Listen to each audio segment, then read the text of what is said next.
Hi everyone, my name is Joshua Miles, and I'm guessing if you're watching this, then you are a massive true crime enthusiast just like me. For those of you who are in the US, who are avid true crime fans, you'll probably have heard about CrimeCon. Now, CrimeCon is the world's #1 true crime event, and I am delighted to let you know that CrimeCon has made the jump across the pond and has arrived in the UK. I'm so happy to tell you that in June of 2021 in London, there will be the first ever CrimeCon UK, and I do hope that I will get to see all of your lovely faces there.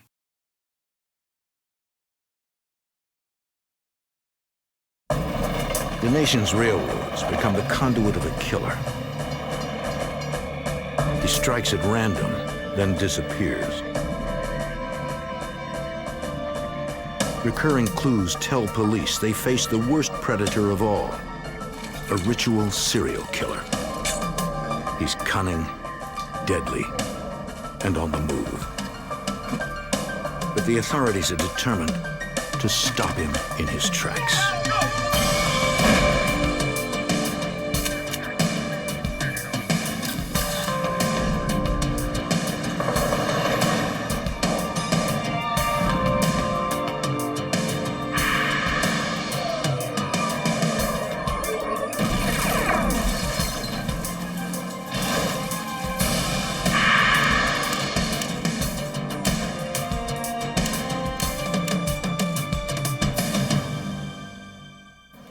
More than 200,000 miles of train track crossed the United States. From California to Kentucky, few living near a railroad felt safe in the summer of 1999. A serial killer rode the rails, picking towns and victims at random. He left behind a trail of bloodshed, but no trace of where he would turn up next. I'm Jim Kallstrom, former head of the FBI's New York office. As the number of victims grew, the FBI enlisted the help of a profiler to help predict the killer's next move.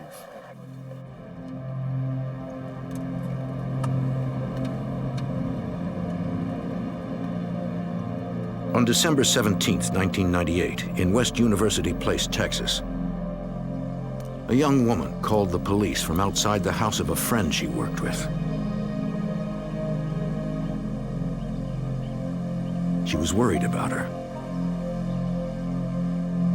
She told them that her friend, a prominent doctor at a nearby medical school, had failed to show up at work that morning. We'll be arriving on the scene.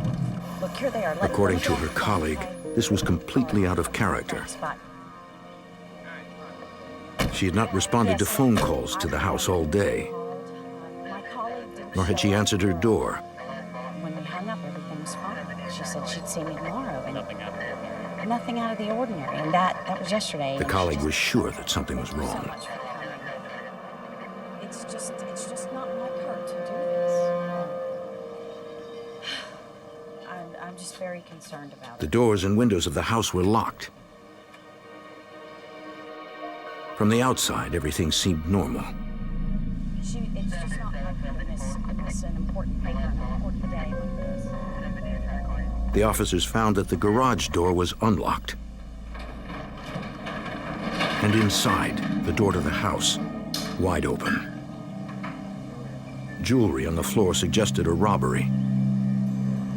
222, I'm ready to come back with you as possible for it.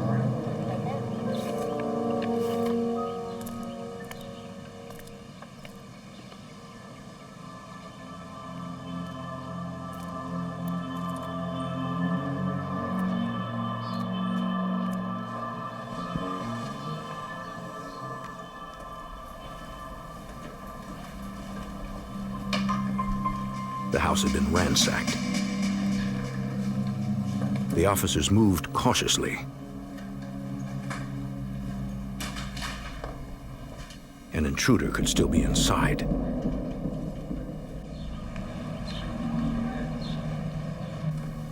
The downstairs was clear.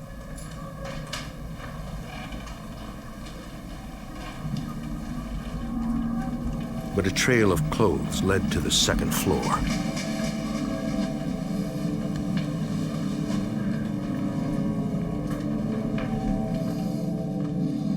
In the master bedroom, they found the doctor.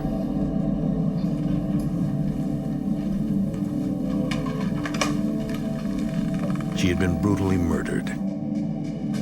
222, let me have a supervisor in the crime scene unit to the scene.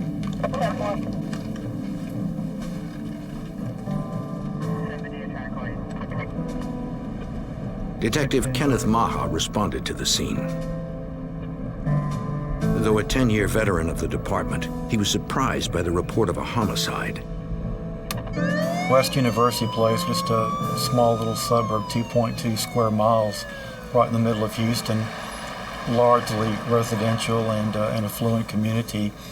And the last time we had a murder was in 1985 during a robbery of a pharmacy. The brutality of the crime struck the detective. Blood spatter was all over the place in the hallway and on the walls and the door. The body was completely covered except for one arm sticking out and her two legs.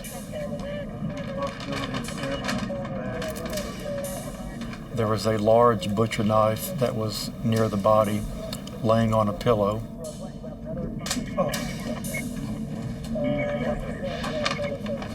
Investigators also recovered a heavy, blood-spattered blunt object nearby. Both were weapons of opportunity the killer found in the house.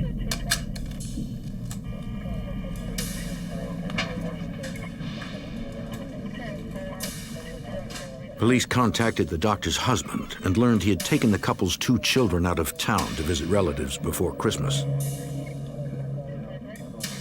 They'd been gone for several days. The victim had work obligations to take care of that week, so she was not able to travel with him. Take a look at this over here. Evidence suggested that the killer had taken his time in the house. He tore open Christmas gifts and rummaged through the victim's belongings. The contents of her purse were spilled out, and her driver's license was clearly left out and displayed. It was quite strange to see it like that.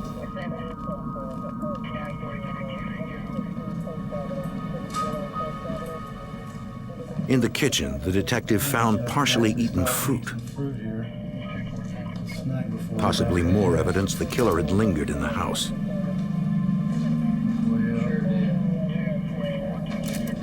He also found the keys to the victim's Jeep. According to the doctor's husband, it was the only set. In the garage, there were no foreign fingerprints at the suspected point of entry. But on a workbench, investigators found the broken cover of a steering column next to some pry tools. The killer must have stolen the victim's Jeep. We surmised then that he had to break the steering column of the Jeep to actually crank it up and to start it. Here, the murderer made a crucial mistake. When I picked up the large piece of the steering column, I could visibly see fingerprints on the shiny black plastic. The column cover was bagged for later analysis at the lab.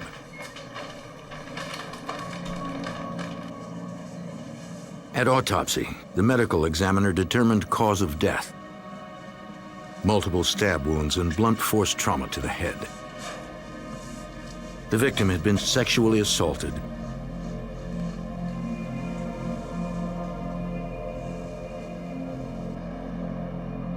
The gruesome nature of the murder worried Detective Maha. It just didn't fit the pattern of a random killing. It was a step beyond.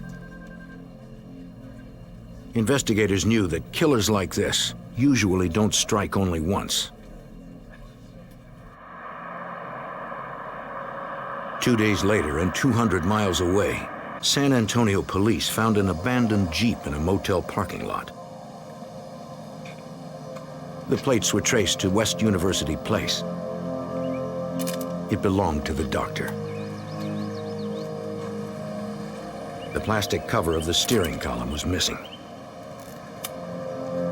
Inside, investigators found a guitar and a meat cleaver. The doctor's husband had noted that both items were missing from the house.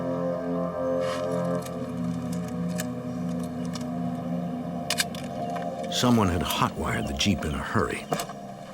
We noticed too that the steering column was just in absolute disarray. The Jeep was fingerprinted inside and out, but technicians found no usable prints. At the police department's forensics lab, analysts made electronic copies of the fingerprints lifted from the Jeep's steering column cover and ran them through an automated matching system. And at that time, we got a positive match on an individual named Carlos Rodriguez. A computer check revealed another name, Rafael Resendez Ramirez. This was forwarded to the FBI's Criminal Justice Information Services Division. A search of their extensive database revealed dozens of other aliases and more information on Resendez. He had an extensive record going back more than 20 years and an active warrant on a stolen vehicle charge. Investigators reviewed the suspect's file from the Immigration and Naturalization Service and learned Resendez traveled regularly and illegally between the United States and Mexico. Most recently, he had been arrested in California for trespassing on railroad property with a loaded firearm and was deported to Mexico. Now it appeared that Rafael Resendez was back in Texas.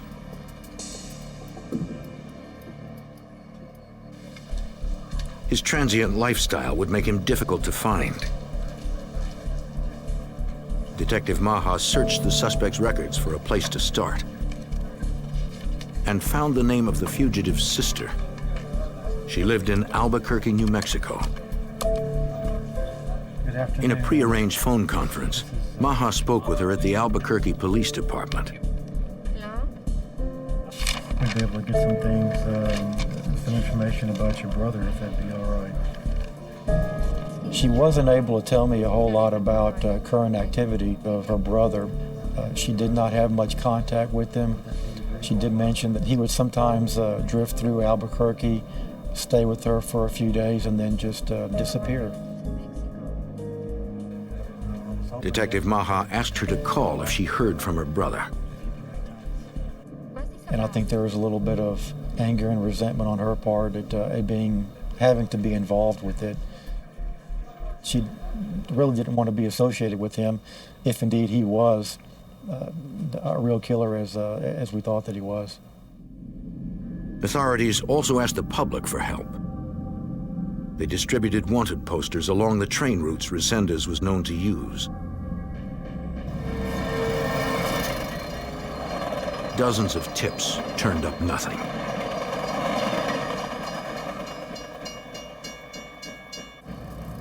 In March, 3 months after the doctor's murder, there was a series of reported sightings in rail yards near San Antonio.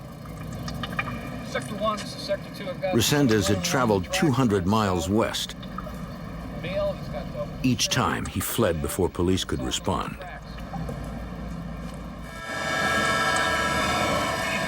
The suspected killer was still on the move, hopping trains and eluding authorities.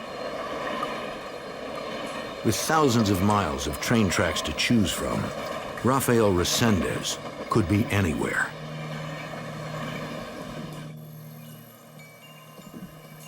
Five months after the doctor's murder, and only 90 miles away in Weimar, Texas, members of a local church went to check on their pastor. He and his wife had not been at church that morning. The door's wide open. Pastor! Pastor! Pastor!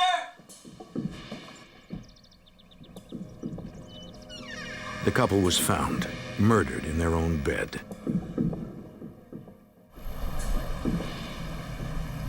Weimar's a small town. Murder is nearly unheard of. Texas Rangers and the Fort Bend County Sheriff's Office arrived at the scene.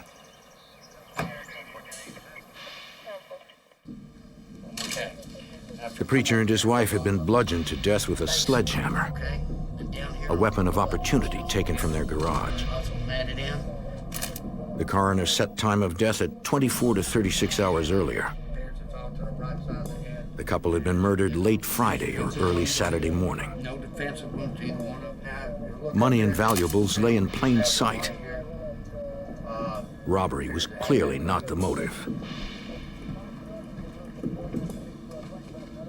Deputies processed the bedroom with luminol, a chemical that reacts to the protein in blood and other bodily fluids. It revealed the victim's blood and bodily fluid from an unknown source. Forensic testing later revealed the woman had been sexually assaulted.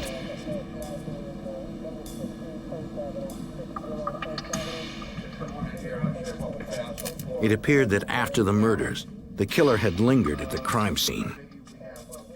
He ate in the victim's kitchen and took his time studying their driver's licenses. The investigators at the scene were unaware of the West University Place murder, but not for long. In May 1999, Texas authorities were on the trail of a fugitive, Rafael Resendez. Fingerprints implicated him in the murder of a doctor in West University Place. 4 months later, a preacher and his wife were found beaten to death in their home in Weimar. The couple's red pickup truck was missing, probably stolen by the killer. Police put out an APB for the vehicle. At the Department of Public Safety, investigators from the Texas Rangers were troubled by the crime scene. The evidence in the house, partially eaten food and displayed ID cards, suggested a ritualistic killer. The Rangers contacted the FBI's Houston field office to get the opinion of a criminal profiler, Special Agent Mark Young. You have in a crime scene a lot of messages, a lot of forensic evidence, and a lot of behavioral evidence. You can pick up not only the forensics, the fingerprints, the DNA, the hairs and fibers, and those types of things, but you can also get a look into the offender's behavior. The way he commits that crime is unique. It's different than any other offender. Young noted that this killer acted with extreme rage, but no sign of panic. What really struck me behaviorally was this offender, unlike a lot of others, spent an incredible amount of time in that house going through everything. Their wallet and purse, respectively, were opened up, and their identification was showing. In other words, the offender sat there and looked at their photographs, not taking any credit cards, not taking any cash. Profilers can analyze a killer's behavioral choices in an attempt to reveal details about him. In this case, after killing the victims, the perpetrator kept striking with his weapon. But then he covered their bodies. This suggested perhaps even he was repelled by the results of his actions. Displaying the victim's ID cards might be an act of domination, as if he wanted details about the lives he had taken. One of the Texas Rangers Young spoke to had seen something like this before. He realized, because he had some knowledge of the case in West University, that some of the same types of things had happened. And he said, hey guys, could this be connected? Not only are we looking at some MO that seems similar, but we're looking at behavior, this ritualistic behavior, or what we call sometimes signature of an offender.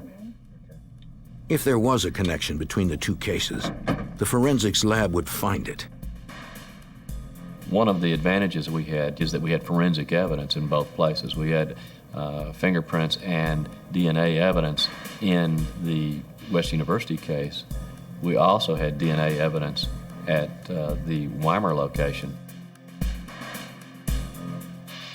DNA analysis revealed that the bodily fluid recovered in both cases matched.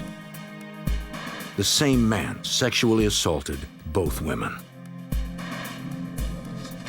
Since the first victim's Jeep had been recovered, investigators wondered how the killer got to the second crime scene. In both cases, a vehicle had been stolen after the crime. That would have meant, traditionally, that somebody had to bring the person there, or that they were somebody from close by.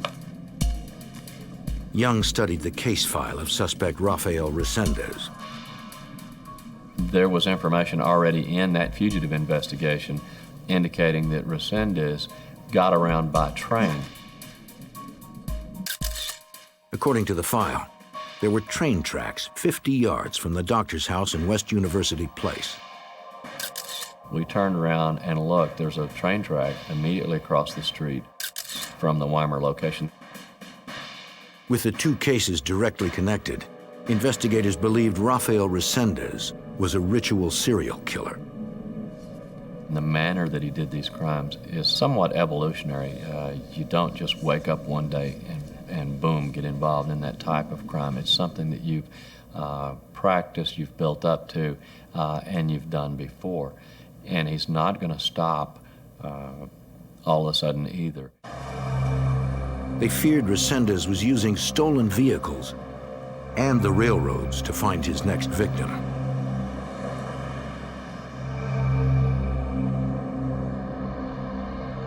At the Houston field office, the FBI's fugitive squad joined the hunt for Resendez. Special Agent Bobby Eckert led the investigation. We knew that he had fled the jurisdiction and had most likely traveled interstate and, in fact, into Mexico.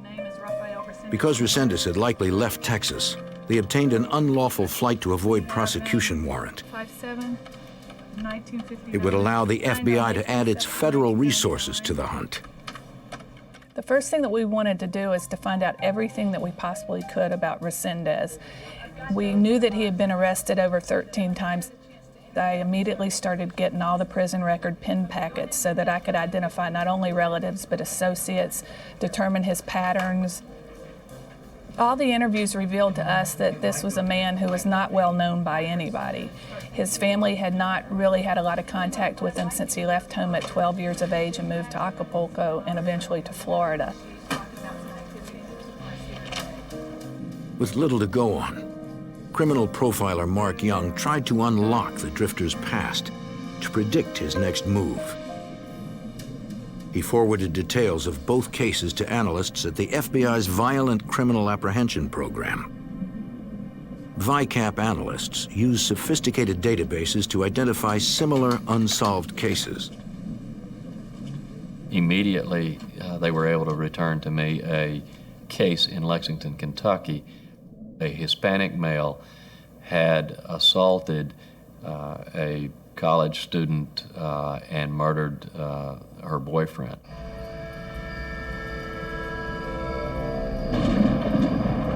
This happened late at night in 1997 near the railroad tracks where these two had been walking.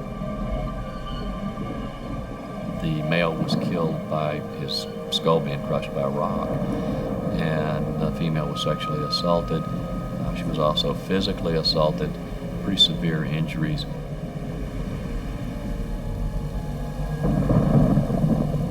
Though dazed by the attack, the young woman somehow survived. Seeing that her boyfriend was dead, she made her way to a nearby house where residents called the police. She was able to give them an artist depiction, a local artist, of the offender. Young received the sketch from the Lexington Police Department. I compared it, and I didn't immediately say, wow, you know, this is him. What I felt was kind of a guarded optimism that this could be the same guy. But a sketch isn't proof. Young needed scientific evidence to be sure. He learned that the Lexington police still had DNA samples from the sexual assault 2 years earlier, and arranged for the samples to be flown to the FBI lab in Washington, D.C. At the DNA analysis unit, examiners began processing the samples. samples to be worked. Examiner Alan Giusti. Homicide out of Kentucky. We look at 13 different unique DNA regions, and we develop an individual profile at each one of those regions. I describe it like looking at a person's physical characteristics. You can look at one DNA region and it might be the same as another person's. And that'd be like saying that two people both have brown eyes. Well, that's very common. You look at 13 different DNA regions, it's like saying somebody has brown eyes, is left-handed, is 6'3", is got red hair. The more DNA regions you look at, the more complete the picture you get of the person. After mapping the DNA profile of the perpetrator from Lexington, Giusti contacted the examiners in Texas who had mapped the samples from Weimar and West University Place. By comparing the results that I obtained with the results they obtained, we were both able to determine that we had a possible common donor. In other words, the same person was committing these crimes. In Texas, Young forwarded the news to the other investigators. I was able to call Lexington PD, and I heard a lot of hooping and hollering because they thought it was going to be an unsolved case. Lexington police now had Rafael Resendez as their prime suspect. Authorities across the Southwest canvassed homeless shelters and train yards. They knew Resendez was out there, somewhere. On May 28th, authorities found the preacher's truck abandoned near a train yard in San Antonio. It looked like Resendez had returned to the rails. Finding him would be an overwhelming task for Special Agent Eckert and her team. We had never faced this type of obstacle before. There are thousands of tracks, there are thousands of trains every day. And it was difficult to determine which line that he rode. With a massive search area to cover, they had to be resourceful.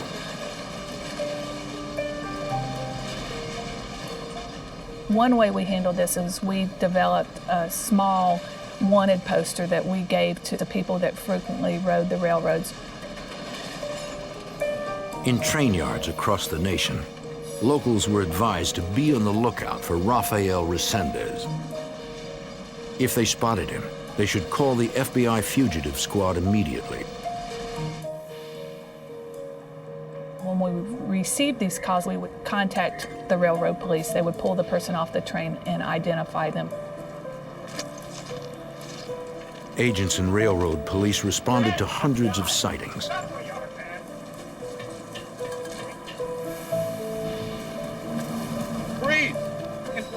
Each time, it wasn't Resendez.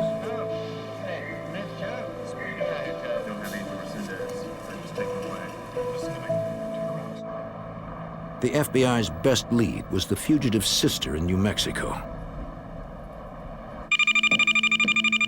Agents stayed in contact with her, hoping she might hear from him. If for any reason he's contacting, And if she did hear from him, they hoped she'd talk. No, I told you the last time we spoke that... So far, it seemed the only way to track Resendez was to follow a trail of bodies.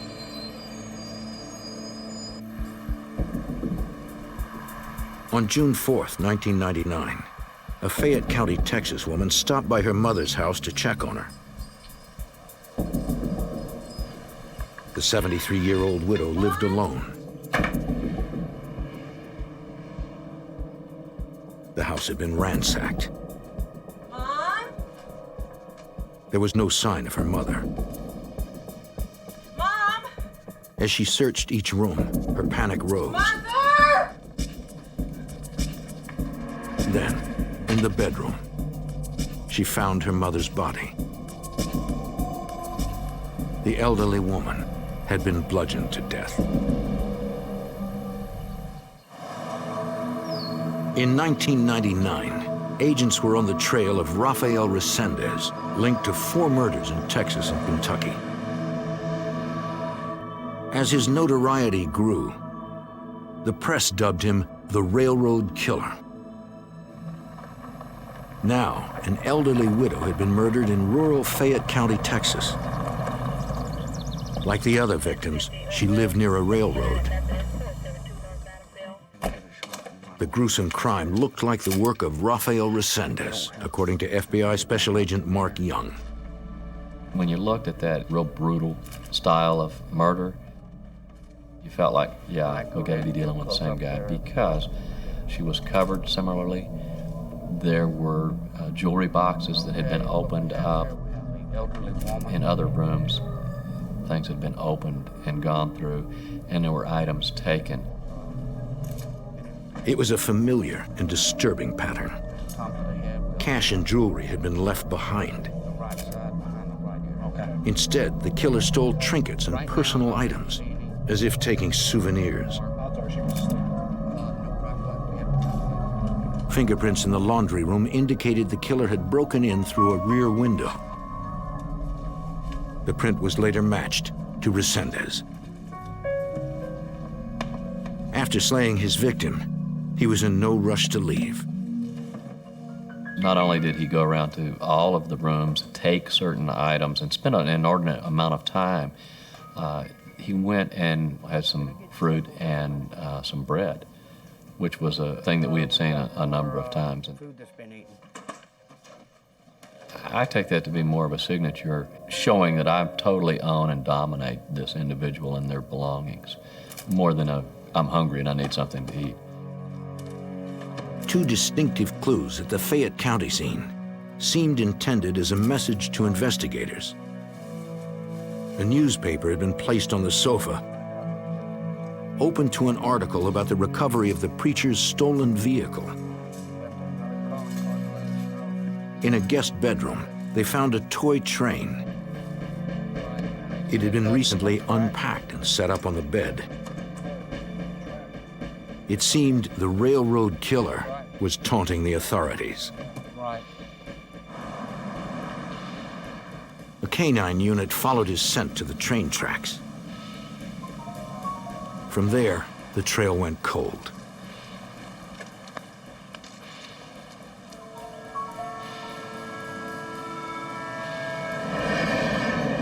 Less than 24 hours later, the next victim was discovered. Another gruesome murder near railroad tracks.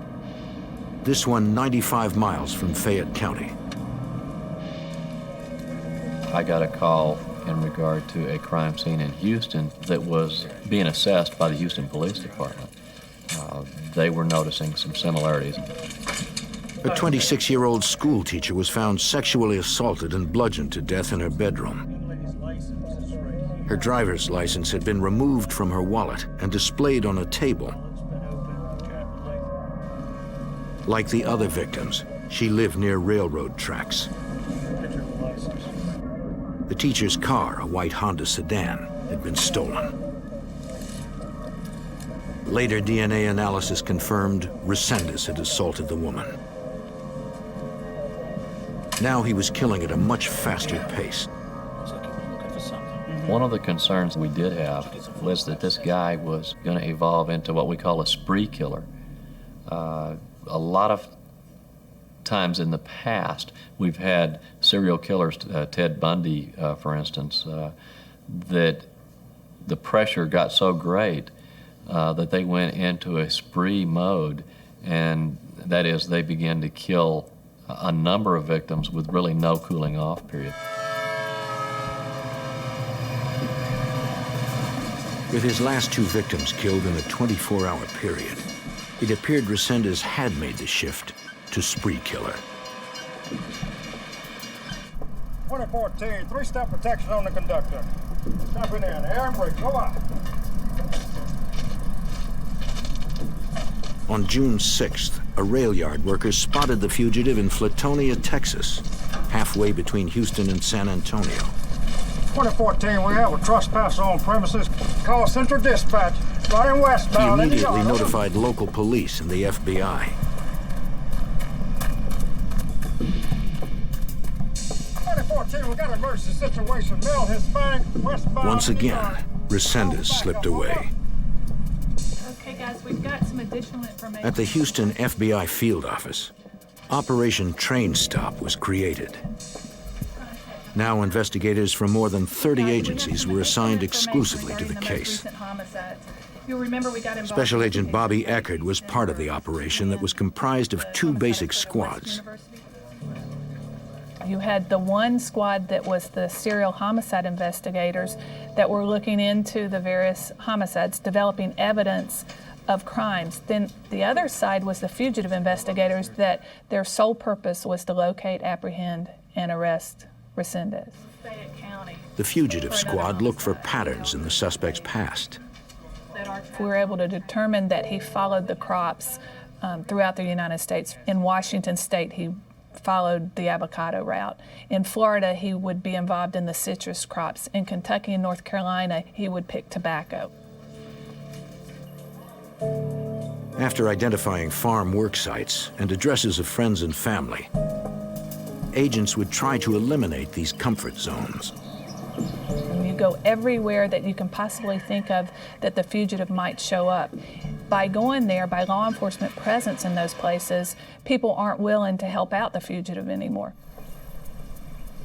But this fugitive was comfortable traveling fast and on his own without any help. And his murder spree was not yet over. 8 days after the school teacher was killed in Houston, her car was found 300 miles away near the Mexican border. Inside was a knife, but no sign of where Resendez had gone. Nearby were train tracks, giving the killer a clean escape to almost anywhere.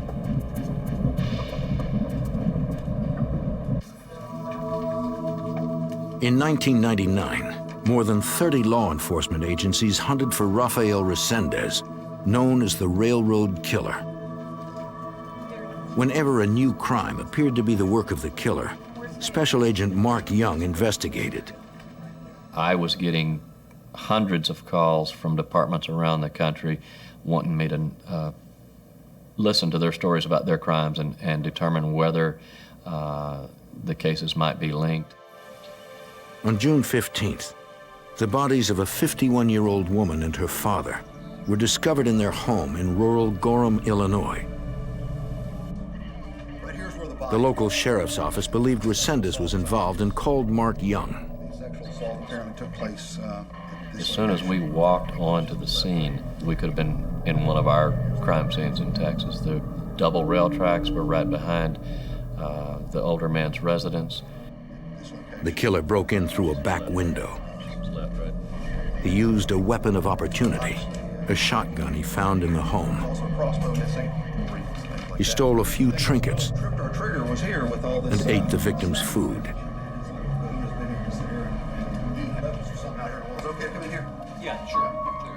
But this time the killer had added something new, a statement scrawled on the wall. A lot of people thought, oh God, we got some other type of offender here that's making a political statement. Pseudo-intellectual type individual. But Young knew better. He had reviewed the fugitive's prison file, including his correspondence. He had been writing political messages and letters that we were able to view in the past. That was even further indication to me that this is the same offender, because this now is the rest of his fantasy coming out. In his own mind, Resendez was a deep political thinker. But authorities knew he was a vicious predator. He was tied up in this chair. She was draped across the coffee table. They believed he got to Gorham on the train and left in the victim's car, which was recovered the next day 60 miles south near the Kentucky border. Police across the country checked cold cases looking for murders Resendez might have committed. Special Agent Young investigated one in Hughes Springs, Texas.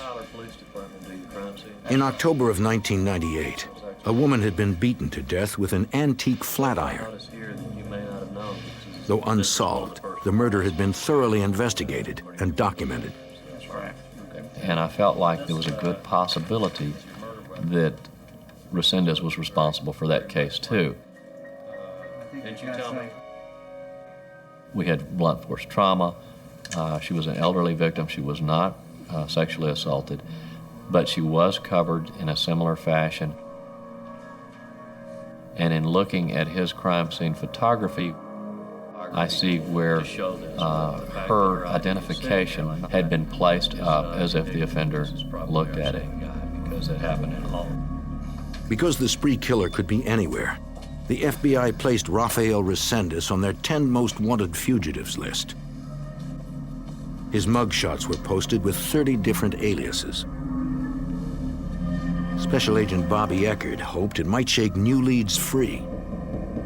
What this does is it raises the awareness of the case, the fugitive status, and it also allowed for us to offer up to $50,000 for the successful apprehension of Resendez. News of the Resendez case swept through the country.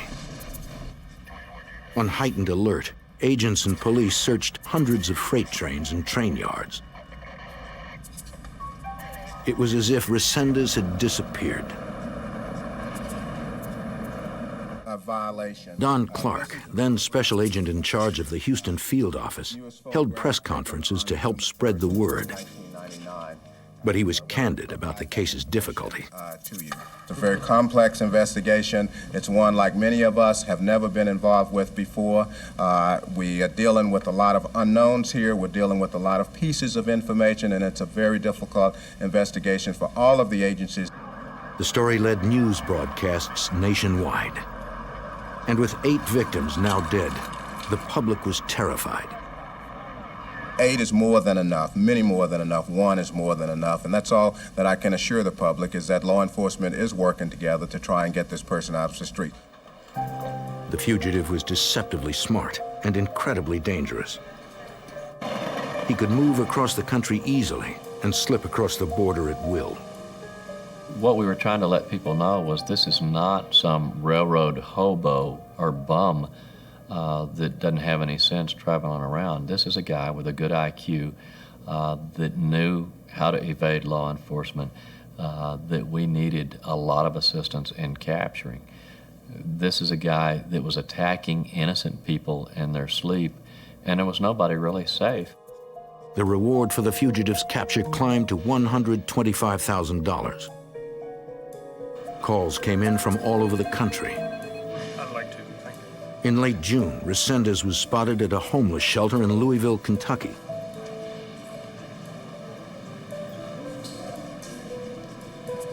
But he never stayed in one place for long. Before the police could arrive, he was gone. Sergeant Mark Barnard of the Lexington, Kentucky Police Department warned the public. If I lived near a railroad track, I'd certainly have it well lit. I'd check and make sure nothing is out of the ordinary. I'd know my environment, my neighbors. I'd check my doors and windows. The tips kept coming. We had 3,178 calls that came into the command post. From those calls, we generated over 1,100 leads. In other words, things that needed to be done throughout the United States and in Mexico. One credible tip was phoned into the Denver field office. The caller reported seeing Resendez at a house in Commerce City, Colorado. After authorities traced a phone call from the house to the Mexico town where Resendez had family, a tactical arrest team responded and moved in for the capture. 7 months into the search for Rafael Resendez, an arrest team raided a house in Commerce City, Colorado.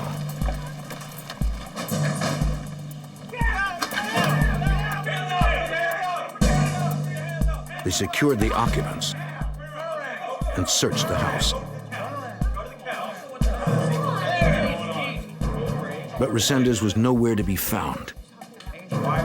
And authorities later determined the tip was a case of mistaken identity.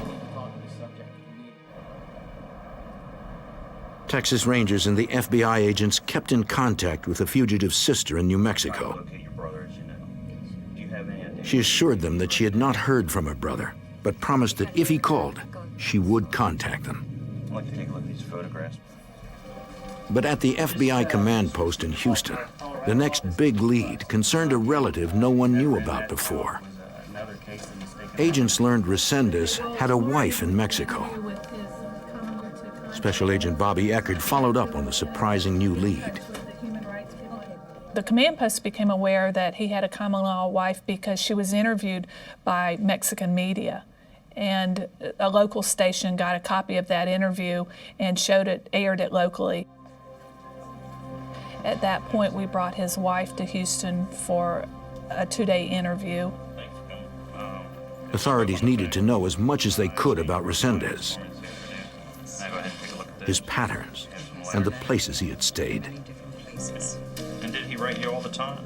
She provided us with a lot of information about Resendez and his habits over the last 2 or 3 years. She advised that he brought her jewelry, he brought her figurines, sometimes little angel figurines.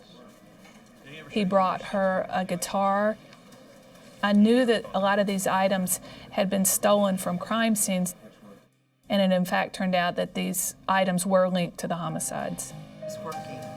She said Resendez had been in Mexico very recently, but she hadn't seen him in days. How were you made aware of that? She was cooperating because she feared he wasn't safe there. In Mexico, bounty hunters were after him. Resendez was running out of places to hide.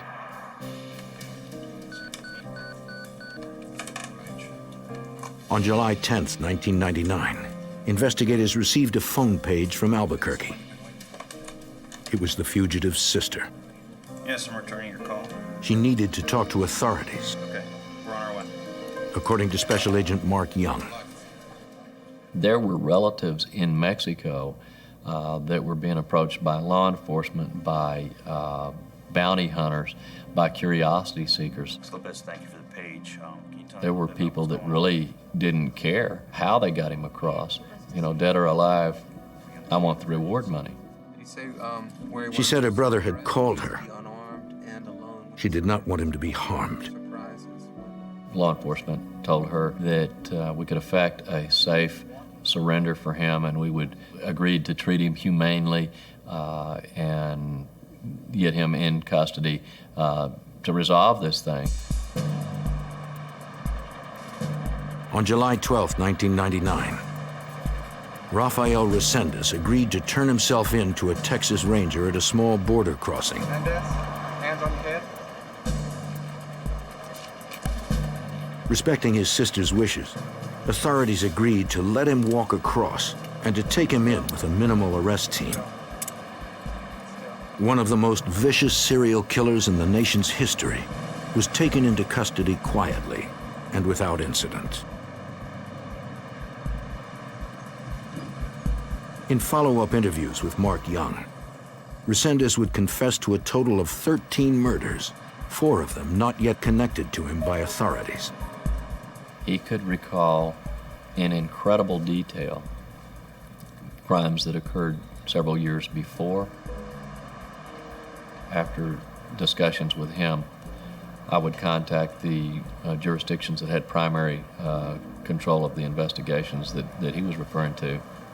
And we resolved 2 homicides in Florida, Marion County, Florida, 1 in Colton, California, and 1 homicide in Barrow County, Georgia. You tell me the train. The question in everyone's mind was why. In the interviews, Resendez made the sickening claim that he killed to wipe out evil. Yet among his victims were a doctor, a preacher and his wife, a teacher, and elderly people. Did you murder? All upstanding citizens, well loved by their families. Yes. The search for Rafael Resendez took 8 months and cost hundreds of thousands of dollars. In court, he attempted to use an insanity defense to explain his crimes. But in May of 2000, he was found guilty of first-degree murder. 4 days later, Rafael Resendez was sentenced to death.